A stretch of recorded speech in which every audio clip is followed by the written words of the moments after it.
रोजादार और कुरान का ताल्लुक क्या है, रोजादारों के अंदर और कुरान में ताल्लुक क्या है। रमजान में सबसे पहले रब्बुल जलाल ने जो कुरान लोहे महफूज पे नाजिल किया था वो पहले आसमान पर 27 रमजान, बाद मुफस्सिरीन ने 27 रमजान को लिखा है कि लैलतुल कदर की रात है। अल्लाह रब्बुल इज्जत ने जिसके लिए कुरान मजीद में पाया 30 के आखिरी पाव के शुरू में कहा है इन्ना अंज़लनाहु फी लैलतिल कद्र, कि हमने इसे लैलतुल कदर की रात को उतारा है।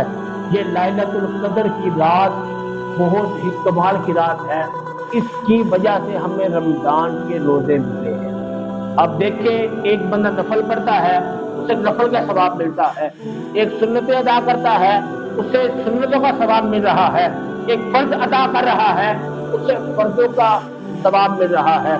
लेकिन रब्बुल जलाल ने रमजान की बरकत ऐसी रखी है, अल्लाह फरमाता है कि मैंने नफलों का सवाब सुन्नतों के बराबर कर दिया है, सुन्नतों का सवाब मैंने फर्जों के बराबर कर दिया है और फर्जों का सवाब मैंने 70 गुना बढ़ा दिया है। मज़ीद तहक़ीक़ी इस्लाही बयानात सुनने के लिए मौलाना हमजा अहमद क़ादरी के YouTube चैनल को सब्सक्राइब करें और बेल आइकन को प्रेस करें ताकि हर नई आने वाली वीडियो सबसे पहले आपको मिल सके।